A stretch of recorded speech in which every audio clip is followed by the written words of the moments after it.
If you have a scary story you'd like to see on the channel, just go to astheravendreams.com and click the button to submit it. And of course, thank you.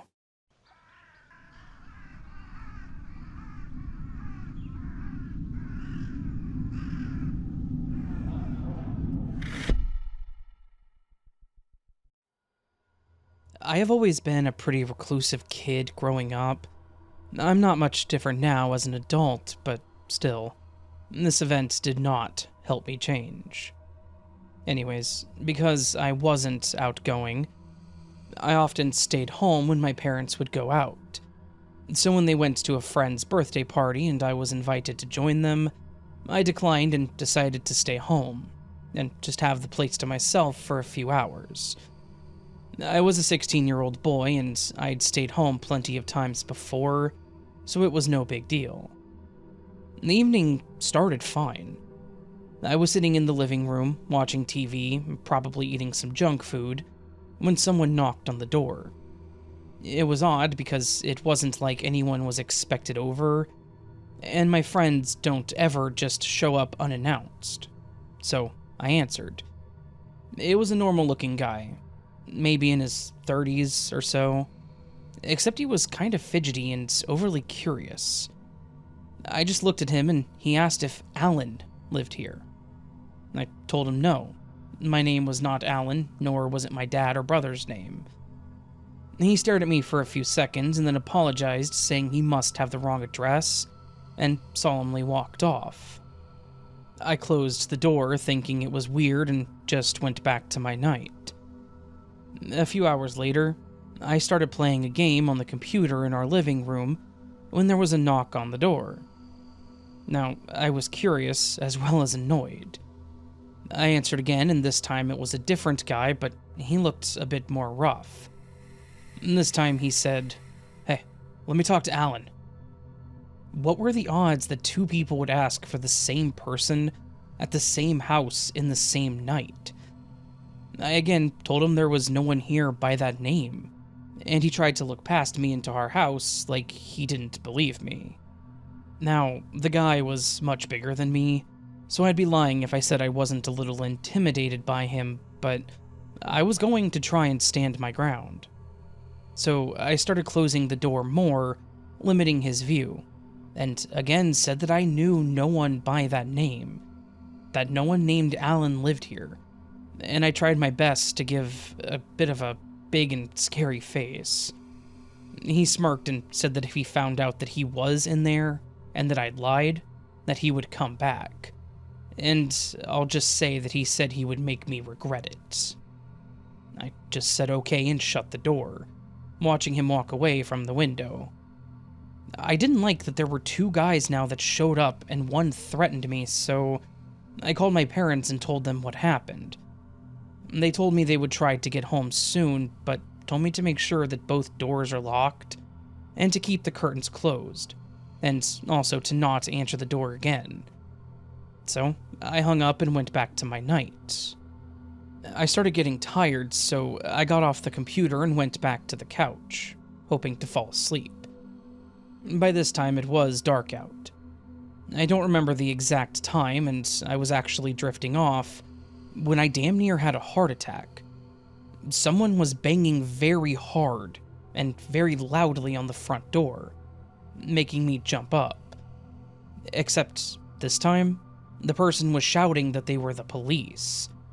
They were demanding that I open the door or they were going to force it down. I was terrified and didn't know what to do. My parents had told me not to answer the door for anyone, but it was also the police. I grabbed the phone and called my parents again, but as I explained to them what had happened, I felt the urgency to open the door.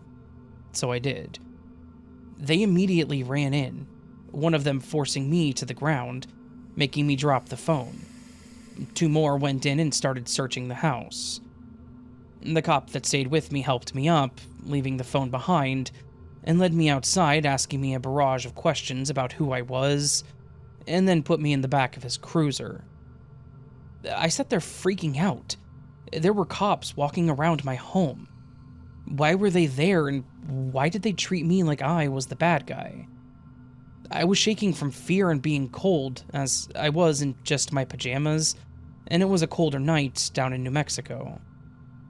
I just hoped that my parents would be home soon, and that everything would get cleared up. Thankfully, that sort of happened. I saw my parents show up, and my mom started arguing with another cop standing by the car that I was in, demanding that they let her see me. And then the cop that put me in the back came back out and talked to my parents, then let me out. With them standing there, they asked us if we knew someone named Alan. Who the hell was Alan? I explained what happened that night, and my parents confirmed my story. The cops then said that they received a tip about him staying there at our house. He said he was assumed to be armed and dangerous. They asked if anyone came over asking to stay there, and we told them no. But we did have the two people come looking for him. The cops said that was definitely alarming, and said that it could have been a friend that heard something similar, or even worse, someone he owed money to. They basically said that if they come back, to not answer the door, and to call them immediately. That made me feel really good. I may have come face to face with someone with some very bad intentions. Overall, they obviously let me go, and we all got to go back inside, with minimal destruction having occurred. Mostly, all of the doors and lights were on, and any place a person could hide, they searched. I was still pretty shaken up, and then I had the fear of answering the door for a while. My parents also didn't like me staying home alone after that. But those guys never came back, and we never ran into the now infamous Alan. However, now when that name does come up, my parents and I have a good laugh.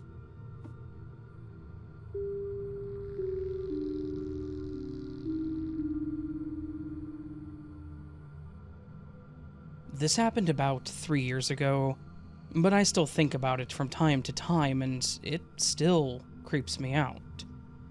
I, 21, male at the time, had just moved into a new apartment on the first floor of a building. It was late one night and my roommate was out when somebody knocked on the door. This wasn't uncommon as we were in college, and my roommate had friends that would come over and hang out at all hours of the day. I just figured it was one of his friends, so I get up and check the peephole. Staring right back at me through the peephole is an eyeball pressed against it. Again, this is something that one of our friends might do just to be funny. I chuckled and opened the door, surprised to see a guy in his mid-20s that I didn't recognize. He was strange, to say the least. He was very hyper and immediately launched into a door-to-door salesman type pitch. I can't remember exactly what he was even selling, but it was something about the local university, which I also attended at the time. The whole time he was talking, he kept looking past me into the apartment. He was fidgeting, and even standing on his tiptoes to see inside. Still, I just thought this guy was weird and nervous, and might not have been all there. I politely declined to buy anything from him, but he wouldn't take no for an answer. I finally had to be pretty stern in telling him that I was not interested. He finally accepted defeat, and as I was closing the door, he put his hand out and stopped the door from closing. Before I could be like, "What the hell, dude?" He smiles at me and says, "I like Mario Kart on the Nintendo 64 too." Now, me and my roommate had been staying up late into the night, playing Mario Kart 64 in my bedroom for the past several days before that. But there was nothing that he could see from the apartment entrance that had anything to do with Mario Kart. I was taken aback, and trying to add things up in my head, and confusingly asked, "How do you know I play Mario Kart?" He then got super nervous and said, I just thought that anyone with a couch like that would be into Mario Kart on the Nintendo 64. Because, it's like a retro game, and that's a retro couch." But what the hell was that explanation? Then he was just like, "Okay, bye," and literally scurried away. I shut the door and locked it. I start trying to put the pieces together on how we could have known that, because obviously it wasn't because of my grandma's old couch. Remember, it's a first-floor apartment that backed up into the woods. My roommate got home shortly after that, and I immediately tell him about this encounter. He was freaked out too, so we started to investigate. At first, it seemed as if there was no way to even see inside my bedroom. My blinds were always down. We went outside and tested it, and found that the only way to see inside would have been if you had your face right up against the window. And even then, you kind of had to crouch and close one eye just to get a glimpse of the inside. A couple more creepy details. My window was over a balcony, and the Nintendo 64 console itself was stored inside of the TV stand and was not visible. You'd only be able to see it while we were actively playing, which we never did until we were a little stoned and it was like 2 in the morning. So basically, this freaking creep had been jumping the railing to our balcony, pressing his face against my window, and watching us play Mario Kart in the middle of the night. I never saw the guy again, but needless to say, I was pretty paranoid for a while after that. I constantly checked my windows and woke up in the middle of the night, paranoid that he was standing just a couple feet away, watching me sleep. This was just a very unsettling encounter. I'm glad that nothing more ever came of it, and that I never saw him again. But I have always wondered what his motives were.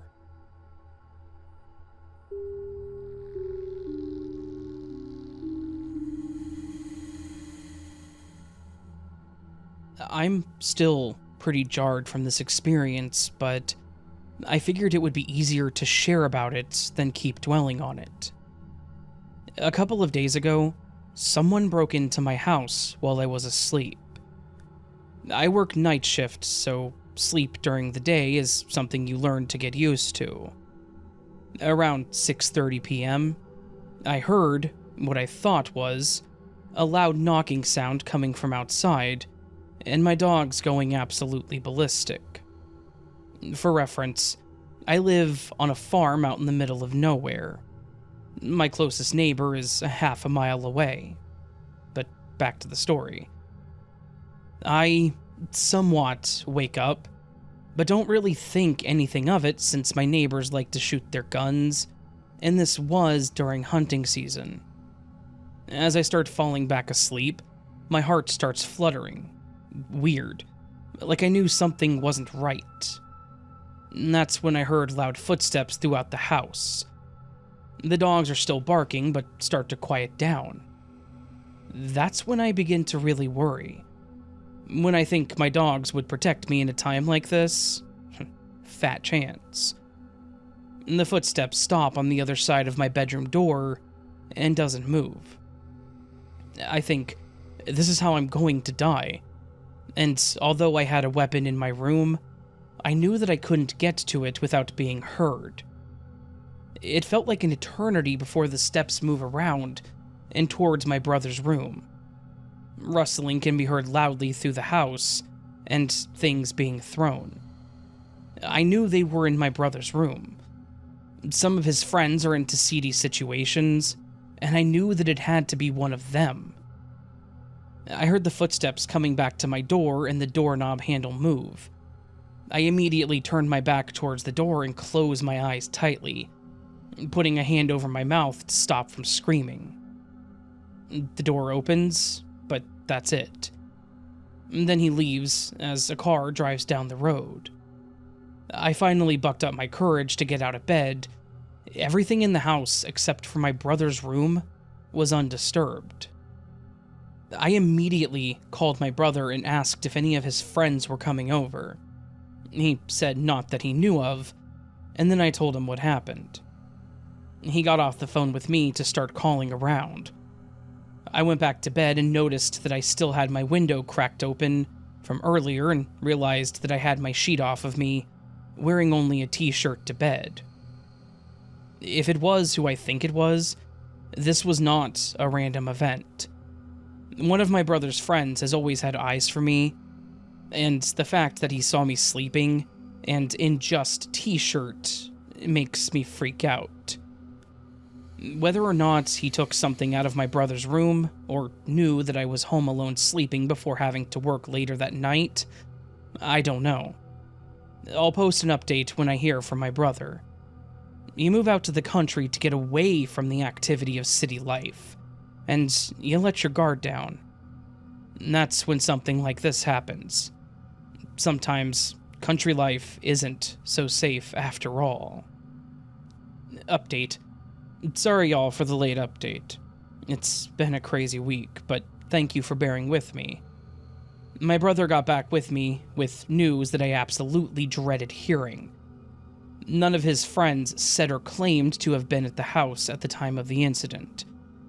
So now I'm even more afraid of who was at my home, and what their intentions were. They could have been scoping out my house during the day, now that my county has decided to extend the gravel on my road that connects to the farming community that I live near. I just hope that I don't have another visit like that anytime soon. But if there is a next time, I'll be sure to be ready for them.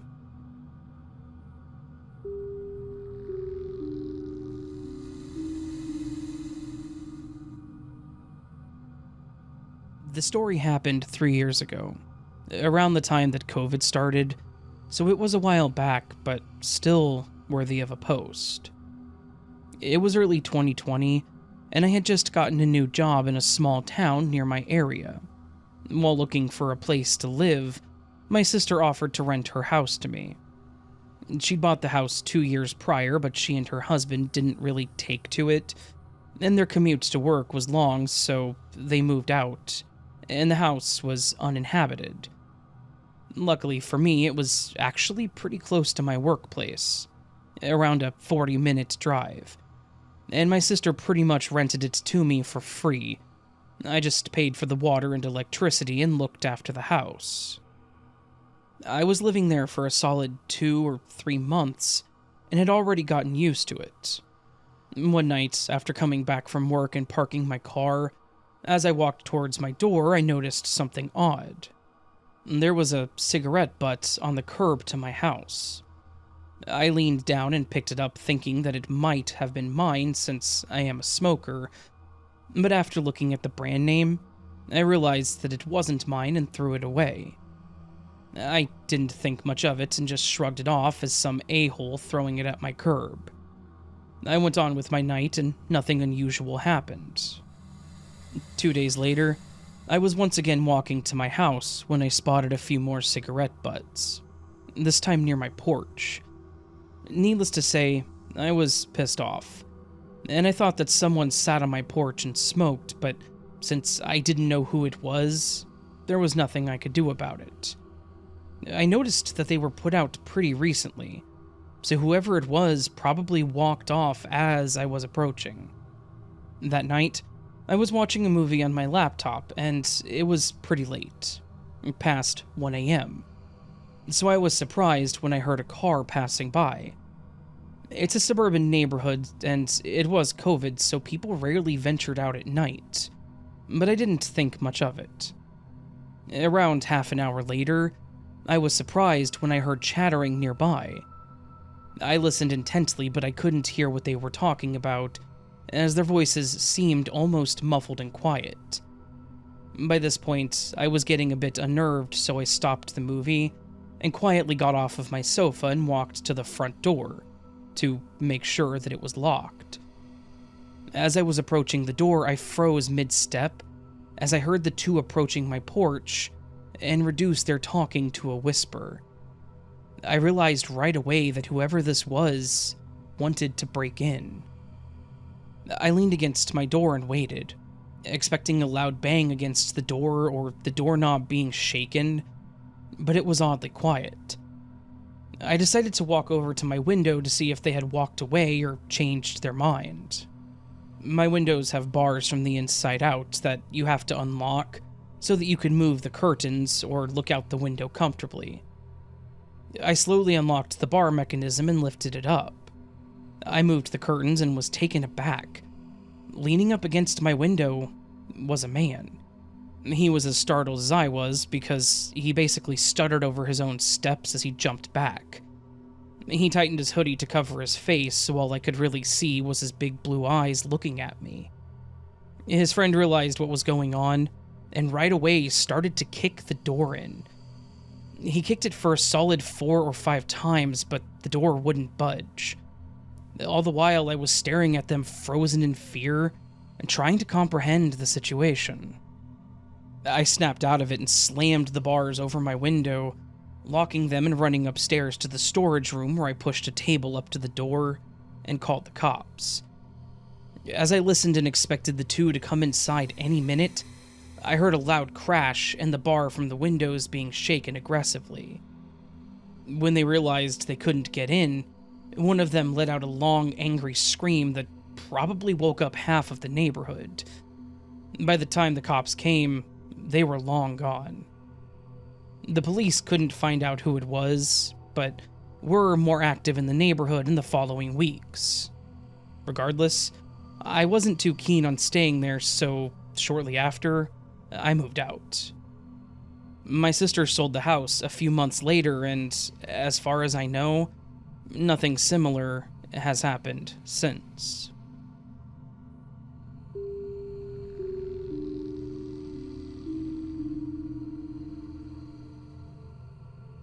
Hey Raven, I have a story from you when I was a child back in the 90s, and I feel really old now.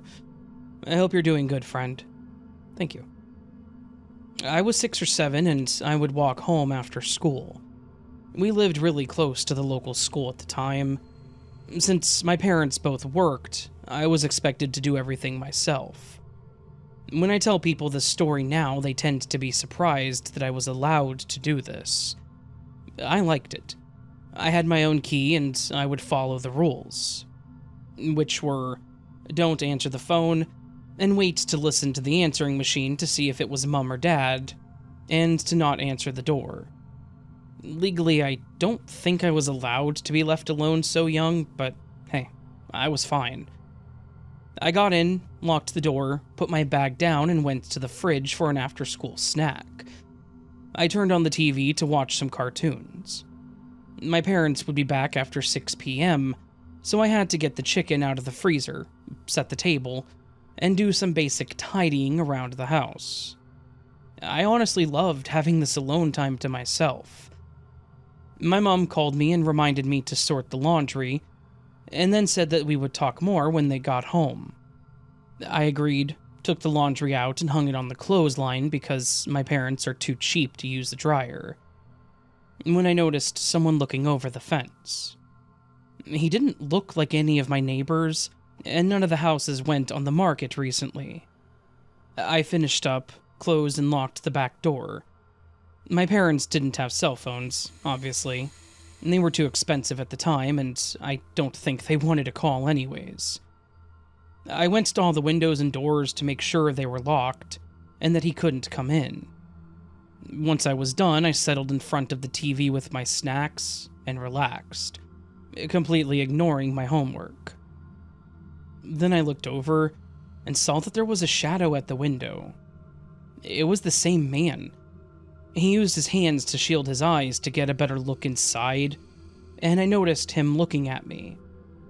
I flipped him off. I was a cheeky kid, and I told him to go away. He did. I breathed a sigh of relief and went back to watching TV. I then heard the doorknob rattling, and it was like someone was trying to get into the house. Even though I hadn't done anything wrong, I felt guilty. I looked at the phone, wondering whether I should just call the police. This was the first time I had something like this happen, and everything my parents told me to do went out the window. Not literally, figure of speech. He came back to the window and then knocked on it, pointing to the door. I heard him tell me to let him in. He didn't have any sort of uniform on, so I shook my head and told him that my parents were coming home soon. He got angry this time. He started hitting the window hard and started swearing at me. I know these words probably wouldn't be shocking to many people, but it was the first time that I'd really heard an adult talk like that, especially towards me or any other child. I thought that he was going to break through the glass.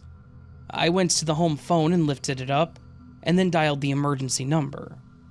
He could see me dialing it, and he got even angrier.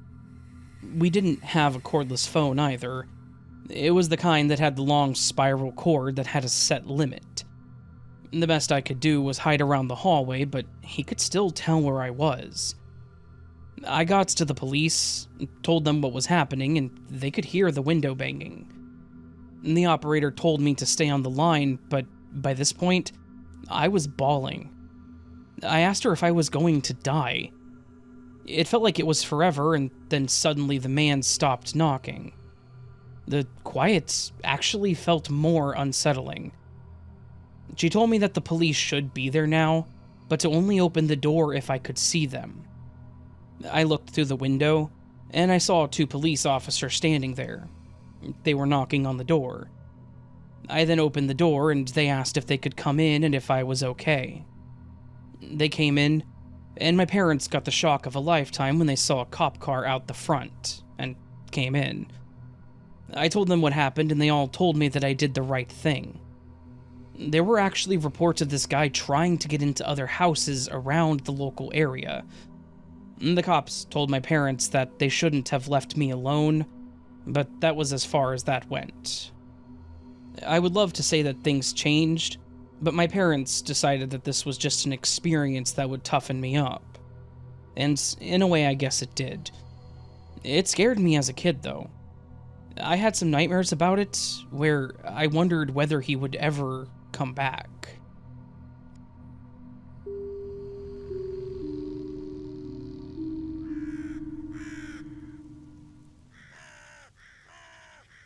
So that, my friends, was a collection of some Home Alone stories. Stories where being home alone is the most terrifying thing that could possibly happen. Also, sincere question, who the hell was Alan?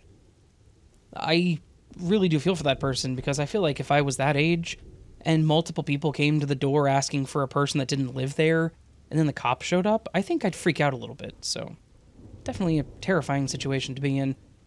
All of these creepy as creepy gets. And, yeah. I'm just kind of glad I'm never home alone. Patience is always here, except for whenever she had jury duty last week. She was not chosen, but whenever she had jury duty last week, I was home alone for most of the day. That was weird. It was just me and the cats. And her cat doesn't do separation well, so, yeah.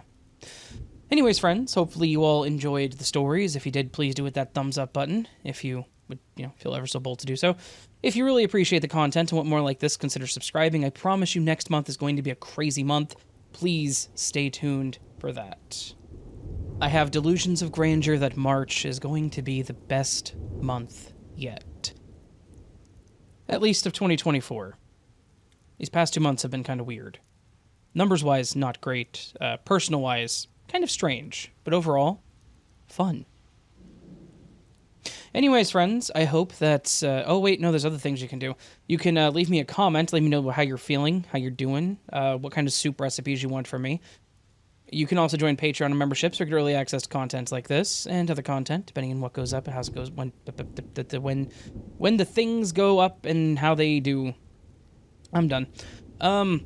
Yeah, hope you're all having a gorgeous week. I hope I see you again here very soon. It's almost the weekend, so... Till then, friends, remember you are loved, you are valid, you are important, you are the best you that you can be. Do not forget it, and don't let anyone tell you otherwise. Until next time, my friends, much love. Sleep well.